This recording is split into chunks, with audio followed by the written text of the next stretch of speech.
윤창중 칼럼스랑 TV, 윤칼세 TV는 어떤 스폰서도 없이 국민과 해외 동포 여러분의 자발적 구독료와 도서 구입에 따른 이윤으로 힘들게 운영되고 있습니다. 여러분에게 6권의 책을 권유합니다. 3년간의 죽음보다도 더 고통스러웠던 그 기록을 담은 피정, 그리고 박근혜 대통령 탄핵을 기록한 2017년 12월 운명, 문재인 정권의 피비린내 나는 정치 보복을 상세히 기록한 칼춤과 부활, 박근혜 대통령의 탄핵이 과연 정당했는가, 유승민의 배신의 정치가 정당했는가를 물으면서 제가 대구에 내려가서 쓴 깃발, 이렇게 6권의 책을 권유합니다. 여러분이 윤칼세 TV를 유지시켜 주시기 바랍니다. 윤석열 대통령과 바이든 대통령 한미 정상회담이 어제 끝났죠. 과연 이것을 어떻게 봐야 하느냐, 정말 중요한 거예요. 지금 대한민국 언론은 윤석열 빠는 데에 온통 집중하고 있죠. 자, 우선 권력에 아부하는 언론의 타락, 이 문제를 한번 우리가 짚어보면서 윤석열 바이든의 한미 정상회담까지 한번 훑어보도록 하겠습니다. 첫 번째, 언론인이 어디까지 타락할 수 있는가를 압축적이고 매우 드라마틱하게 보여주는 칼럼이 어제 일요일 나왔습니다. 여러분, 동아일보의 김순덕 대기자라고 기억들 하시는 분들이 계실 거예요.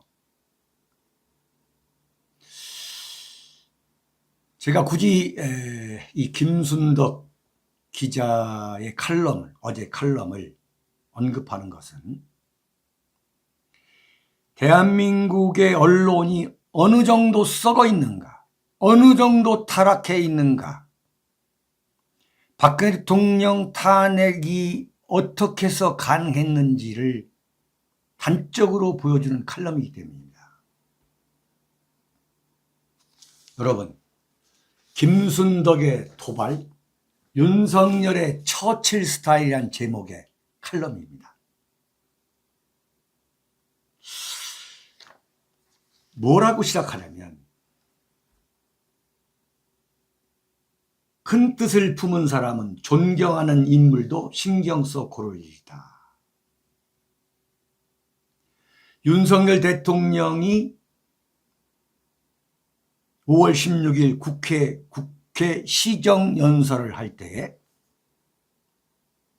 자신은 처칠이고 한덕수 총리는 노동당 당수, 2차 세계대전을 승리로 이끌었던 그 노동당 당수 전시 내각의 부총리인 클레멘트 애틀리로 상정한 거다. 네? 지금 윤석열은 자신이 처칠이라고 생각하고 있고, 지금 한덕수 총리는 당시 2차 세계대전을 승리로 이끌었던 그 노동당의 당수이자 전시 내각의 부총리인 애틀리로 상정하고 있다는 거예요.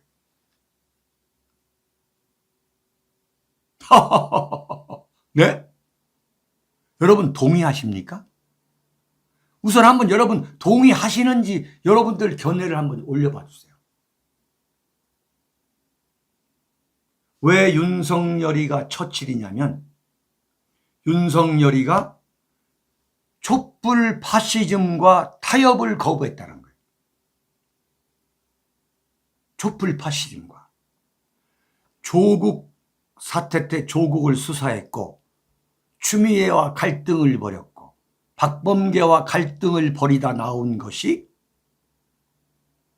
이게 처칠이 히틀러와의 타협을 거부해서 나치를 몰아내고 전 세계를 히틀러의 나치 독재로부터 구해온 것과 똑같다는 이야기입니까? 이러니까 이게 바로 대한민국 언론이 기레기다는 걸 그대로 보여주는 거예요. 제가 최근에 동아일보 사설, 동아일보 기사에 대해서 대단히 높이 평가했죠. 나이든 나이 먹은 여기자, 대기자라고 하는 이 김순덕 기자가 그동안에 동아일보 안에서 정말 뭔가 해보겠다고 하는 그 후배 기자들을 그냥 한 방으로 말아먹은 기사. 아니 윤석열이가 조국, 추미애, 박범계랑 싸운 게 처칠이 히틀러와의 타협을 거부해가지고 그렇죠. 히틀러와 타협해라. 그걸 거부해가지고 전 세계를 구한 거하고 그 공적이 비교가 됩니까?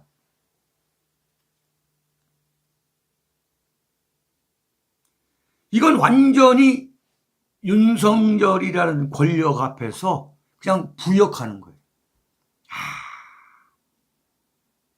권력에 아부하는 언론인의 타락.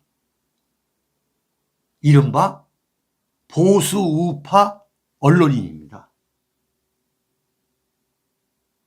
이런 짓을 조선일보의 김대중 선생도 그대로 하고 있고 이른바 보수 우파 대기자요 이른바 보수 우파의 원로라고 하는 조갑재 선생도 그대로 하고 있어요. 조갑재 선생이 뭐라 했느냐. 윤석열은 네? 이승만 대통령을 물려받는 이승만 대통령 이후 처음 탄생한 슈퍼 히로라는 거예요. 그러면 그동안 박정희 대통령을 칭송했던 그 조갑재의 정체성이라는 건 뭔 거예요? 대한민국의 보수 우파 언론이라는 사람들이 얼마나 그동안 권력에 붙어먹고 오다가 마침내 윤석열에까지 그건 안면몰수야. 안면몰수. 그러면서 조갑재 씨 같은 경우 내가 오늘 처음으로 이름을 대는 거예요. 자, 예? 윤석열 대통령 취임사를 보고서는 이승만 대통령이 쓰는 것으로 착각했다는 거예요. 샤.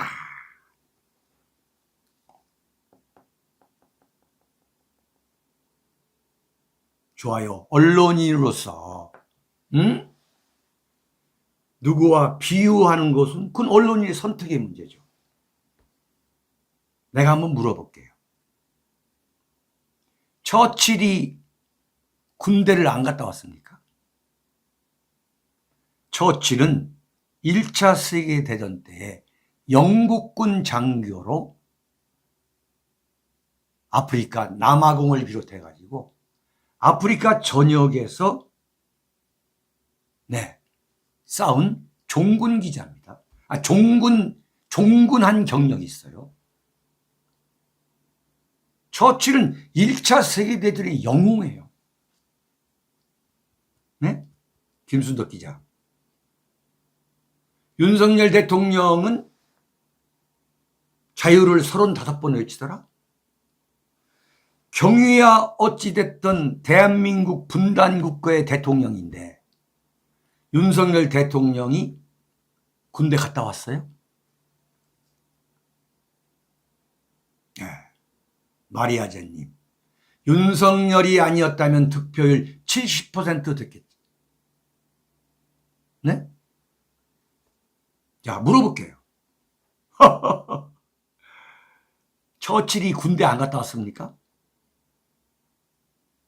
처칠이 영국의 총리 관저, 수상 관저, 다우닝가 10번.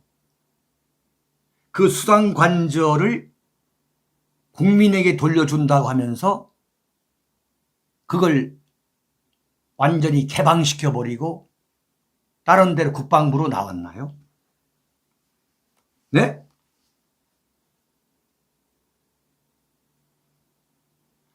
어제 청와대에서 열린 음악회가 열렸는데 KBS.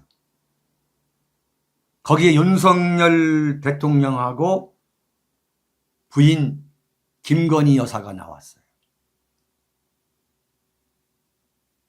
나는 그걸 보면서 인간이 저럴 수가 있구나.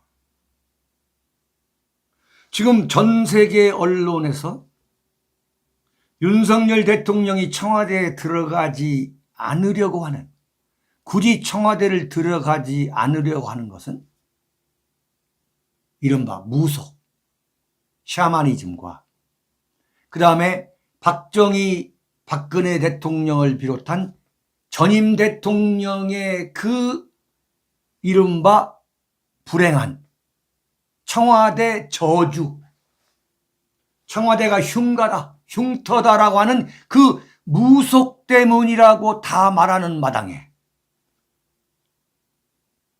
어제 열린 음악회에 윤석열 대통령하고 김건희 여사가 나왔어요. 네? 이건 여러분 이해가 됩니까? 이해가 돼요? 이거야말로 반지성이죠. 반지성. 처칠이 반지성입니까? 처칠이야말로 노벨 문학상을 받은 사람이에요. 제2차 세계대전이라고 하는 회고록을 써가지고 처칠이 노벨 문학상을 받음으로써 처칠이 영광인 게 아니라 처칠이 노벨 문학상을 받음으로써 노벨 문학상의 품격을 올려놓았다라는 그 평가를 들을 정도로 처칠은 지성적인 문학인이었어요. 네? 제1차 세계대전 때 영국군 장교로 아프리카에서 종군한 1차 세계대전의 영국군 영웅이었어요.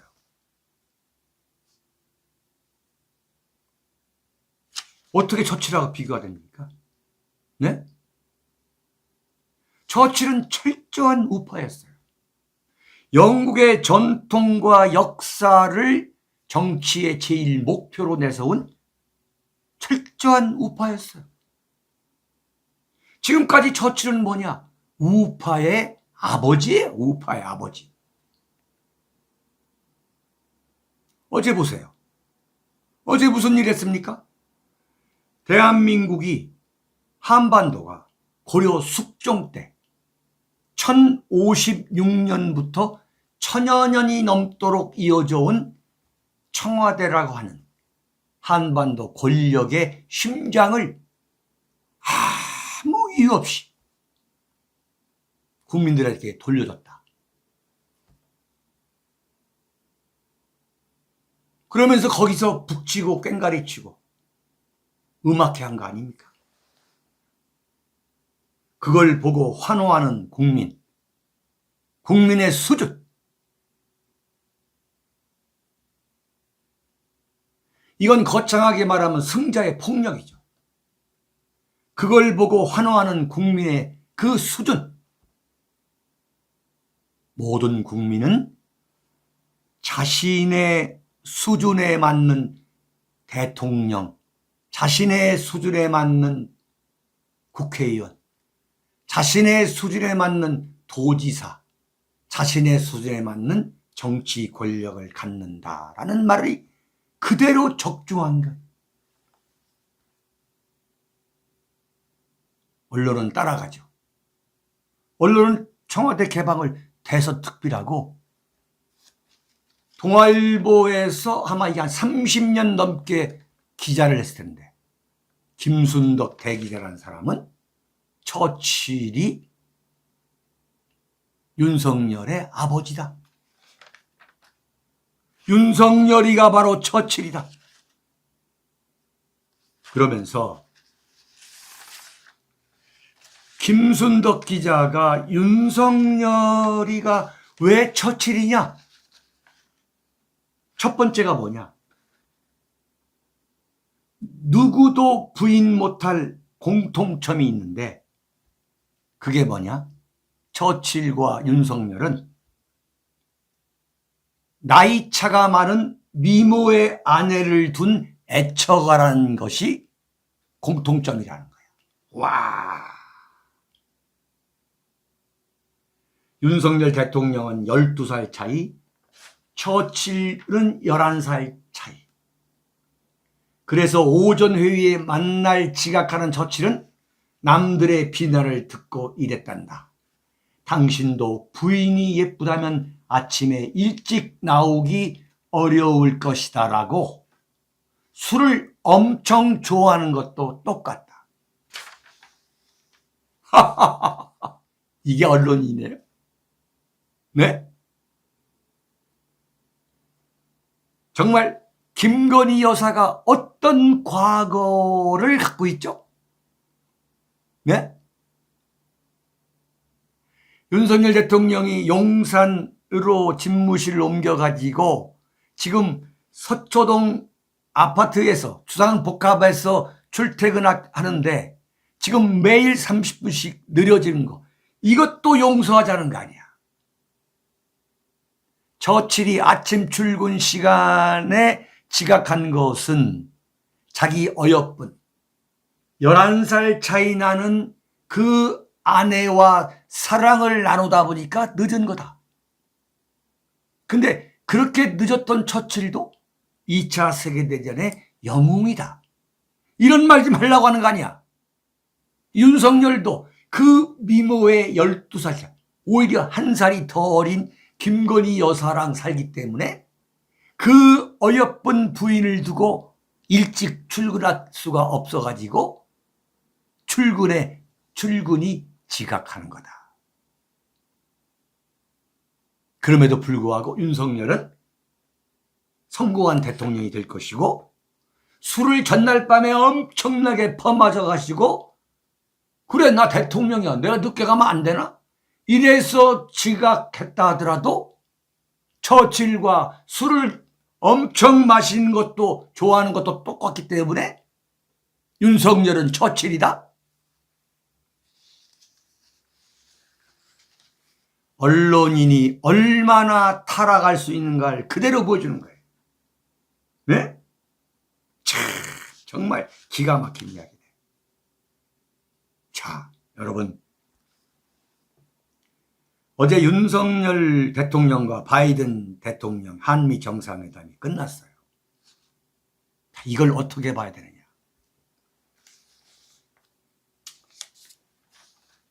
자, 냉정하게 봐서 감정 빼고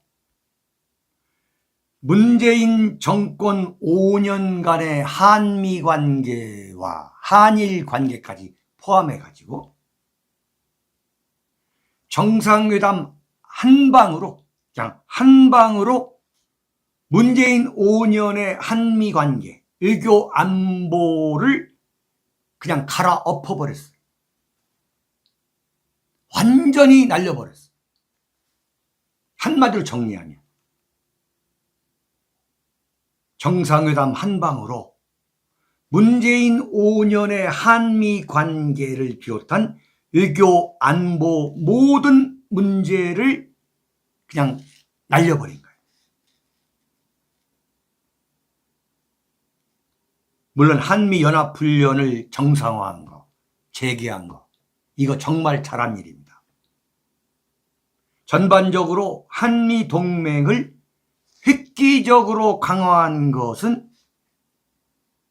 대단히 칭찬할 문제고 전혀 인색할 필요가 없어요.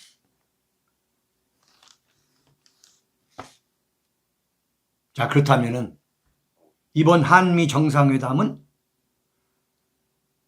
우리 대한민국 입장에서 볼 때에 그야말로 절대적으로 잘한 거냐, 처칠의 뺨을 칠 정도로 아주 성공적인 외교 수완을 보인 거냐, 이걸 우리가 한번 깊이 생각해 봐야죠. 네? 자, 한미 동맹을 획기적으로 강화했어요. 바이든 대통령과의 그 우호 증진 너무 잘했어요. 그리고 문재인 5년의 한미 관계 외교 안보 그 틀을, 그 프레임을 완전히 갈아엎어버린 건 좋았어요.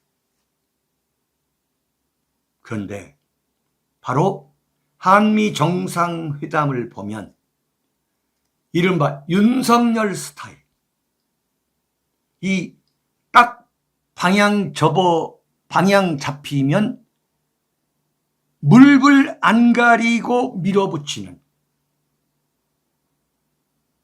일방적 독주, 그 특수통 검사의 근성이 그대로 나왔습니다. 그대로. 한미 정상회담, 이것은요, 바이든이 불러주고 윤석열이 토시 하나 빼놓지 않고 그대로 받았은 겁니다. 그대로. 지금 윤석열 입장에서는 김정은의 그 미사일 발사 그리고 핵실험에 엄청난 공포를 갖고 있는 거예요. 자, 이걸 해결할 수 있는 방법, 그거는 한미 동맹을 강화하는 것밖에 없어요. 그건 옳은 판단이에요. 한미 동맹을 강화하는 것 외에는 다른 방법이 없어요. 그런데 그래서 미국의 이른바 확장 억제력, 한반도에 전쟁이 났을 때 미국이 한반도 안보를 지켜주는 이른바 확장 억제력이라고 하죠. 확장 억제력. 그 확장 억제력을 받아내는 대가로 미국의 대중국 견제 구상, 미국의 대중국 견제 구상을 100% 그대로 다 수용한 거예요. 자, 한미 동맹은 지고지선이야. 강화해야 돼. 미국의 확장 억제 견제력을 확보해서 이것을 우리가 미국이 한반도 안보 공약을 틀림없이 지킬 수 있도록 미국으로부터 약속을 받아내야 돼요. 특히 미국은 바이든 행정부는 이른바 No First Strike이야. 무슨 이야기냐? 미국의 안보가 위협을 받을 경우 미국은 섣불리 다른 북한의 핵 공격에 대응하지 않는다는 미국만 불선제 공격 원칙을 갖고 있는 거예요. 자, 그것을 받아내기 위해서 미국의 인도 태평양 경제 프레임워크라는 거, 네? 인도 퍼시픽 이코노믹 프레임워크라는 거, IPEF에 노골적으로 그냥 참여하기로 한 거예요. 그리고 쿼드, 중국을 견제하기 위한 미국, 일본, 호주, 인도의 사국 연합체, 거기에도 그냥 들어가기로 한 거예요. 무슨 얘기냐면은 문재인 정권의 미중 간의 전략적 모호성이라는 거. 자, 문재인이가 대한민국을 친중 국가로 만든 거, 친북 국가로 만든 거, 종중 4대지 국가로 만든 거, 이건 역사적 심판을 받아야지만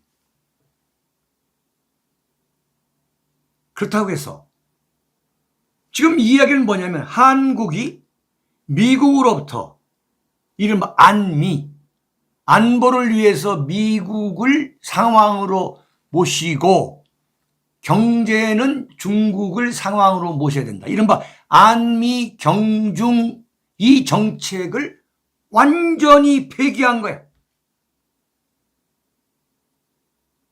그냥 화끈하게 100% 한미 안보 동맹을 위해서 미국의 편에 그냥 화끈하게 서버린 거예요. 이걸 우리가 알아야 돼. 과연 이게 과연 옳은 이야기냐? 네, 위티스님. 불려우 같은 바이든한테 다 내주고 얻은 건 뭐냐? 이걸 냉정히 봐야지. 여기에 박수 치는 거? 지금 대한민국 언론이 전부 다 박수 치고 있는 거예요.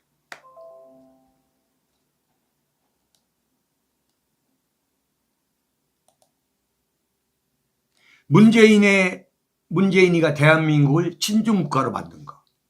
삼불 정책, 주권 포기한 거. 이걸 당연히 우리는 찾아와야죠. 근데 지금 한미 동맹이 중요하다. 김정은의 핵 도발에 대응하기 위해서는 미국의 확장 억제력을 받아내는 수밖에 없다라고 하더라도 중국과 완벽하게 척을 지는 것은 현명한 선택이 아니란 거 아니야. 이른바 중국의 리스크. 중국이 가만히 있을 것 같아? 지금 대한민국은 현실적으로 이건 굉장히 중요한 얘기가 뭐냐면 중국의 노예 국가가 되자는 이야기하고 친중 국가가 되자는 거하고 중국과 척을 지어서는 안 된다는 것하고는 완전히 다른 이야기인 거야. 대한민국의 보수 우파가 이걸 명확하게 알아야 돼. 그야말로 문재인이처럼 혼자 가서 10끼, 중국에 갔는데 10끼 식사 중에 2끼만 중국 관리들하고 밥 먹고 8끼를 혼밥 먹는 이런 정신 나간 이런 진중 4대 이 종중주의자가 되라는 게 아니지만 자, 중국의 인권 문제를 거론했어요. 중국의 인권 문제. 물론 중국의 인권 문제, 홍콩의 인권 문제, 티베트의 인권 문제. 네? 그걸 누가 모르냐 이거야. 근데 완전히 한미 정상회담에서 중국의 인권 문제를 그냥 명료하게 거론했어. 그 다음에 대만 해협 문제. 대만 해협의 평화 안정 문제. 이건 전적으로 100% 미국의 입장인 거예요.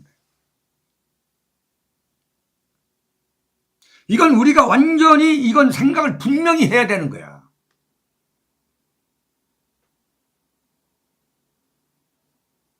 어떻게 이걸 우리가 이 균형을 맞춰가느냐. 한미 군사훈련, 연합군사훈련을 복원시키고, 네? 미국의 확장 억제력을 더 강화해서, 더 확보해가지고, 북한의 핵무기 도발에 대응할 수 있는 체제를 갖춘다는 것에 대해서는 100번 공감하지만, 반드시 중국의 보복이 따라올 것이다. 이 문제에 대해서는 전혀 고려를 하지 않았어. 그 원인이 뭐냐? 첫째는 이른바 윤석열 대통령의 이 특수통 검사, 일방적으로 목표가 세워지면 밀어붙이는 이걸수록. 그 다음에 김성한 국가안보실장, 외교부 장관 박진, 이 두 사람이 이른바 100% 철저한 미국 중심주의자. 구체적으로 말하면 철저한 친미파인 거야, 친미파. 자, 이게 문재인이 좋다는 게 아니야. 그리고 윤석열 대통령이 이번에 보여준 한미 정상회담의 문제점만을 부각시키려고 하는 게 아니야. 자, 과연 한반도에서 미국과 중국 간의 균형이 깨졌을 경우에 대한민국은 어떤 신세가 되느냐 이거야. 이건 이미 해답이 나와 있어요. 조선시대 엄청난 외세, 외국의 강국의 침략, 그게 병자호란 1636년, 임진왜란 1592년이잖아요. 이게 뭐냐?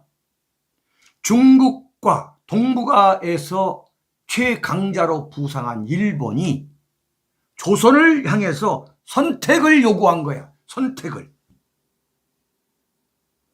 선택을 요구한 거야. 네? 중국이냐 일본이냐. 이건 병자호란이나 임진왜란이라는 것은 당시 조선의 외교 실패야. 외교 실패. 자, 지금 한미 정상회담이 이게 소위 말하는 지난주 주말에 이루어졌기 때문에 중국이 반응을 바로 보이지 않았어요.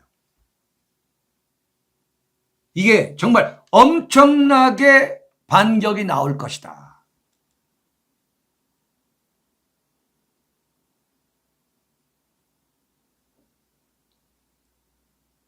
그리고 무슨 얘기냐? 우리가 북한에 대해서 굴종 외교를 하자는 게 아니에요. 이른바 굴북을 하자는 거 아니에요. 근데 한미 정상회담에 이런 표현이 나옵니다. 북한의 핵 문제에 대해서는 핵으로 대응한다는 말이 나와요.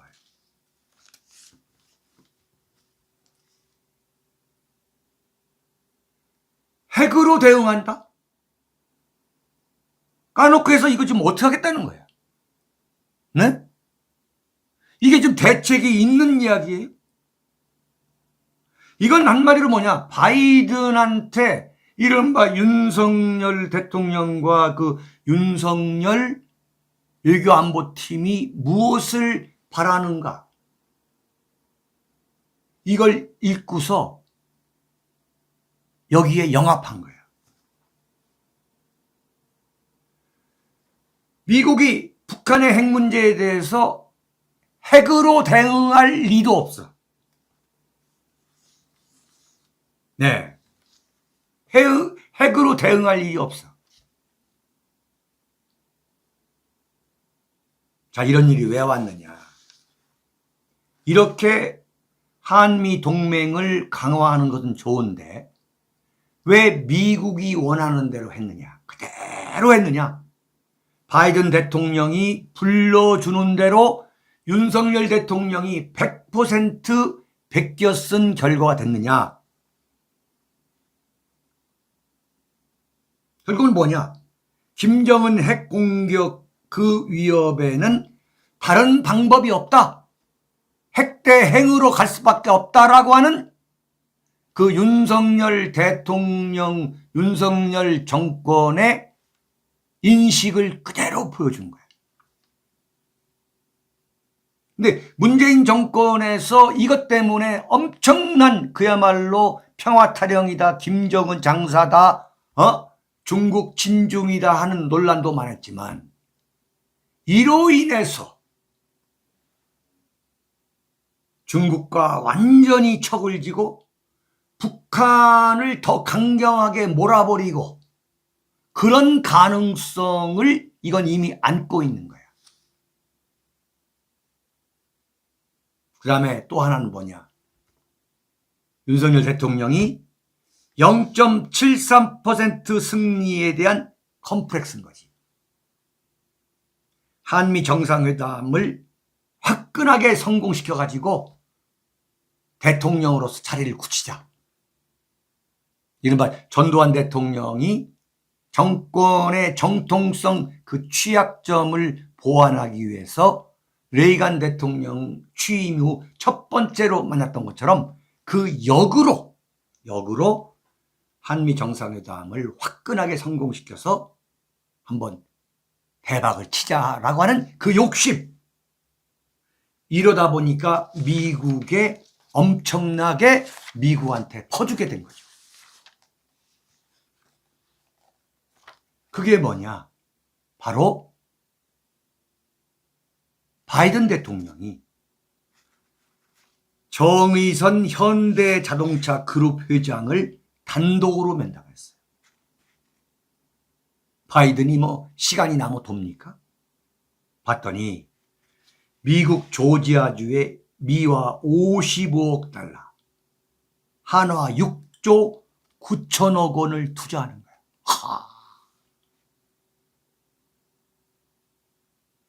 그리고 미래 모빌리티 분야에 50억 달러, 6조 3천억 원을 투자하는 거예요.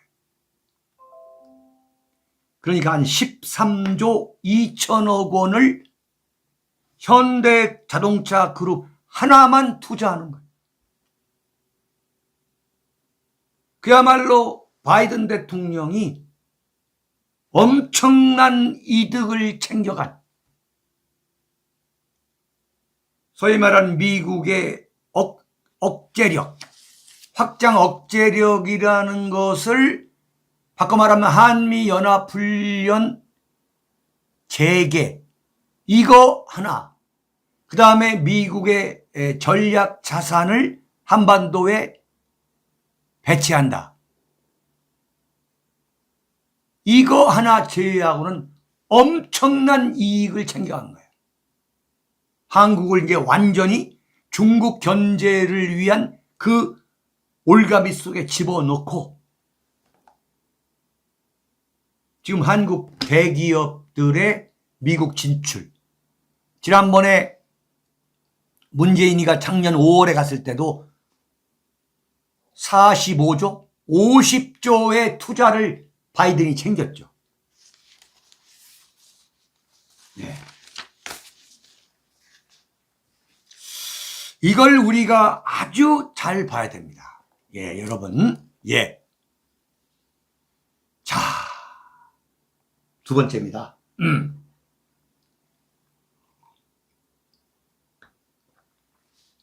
정리가 됐죠? 정리가 잘 됐죠? 예, 여러분. 여러분, 정말 여러분이 윤칼세 TV가 존재할 수 있도록 좀 도와주셔야겠습니다. 윤칼세 TV는 박근혜 대통령 탄핵의 진상규명과 명예회복, 그리고 탄핵 배신 세력을 물리치기 위해 존재하는 방송입니다. 여러분들이 도와주셔야 박근혜 대통령을 거짓으로부터 구하고 배신의 정치 끝낼 수 있다.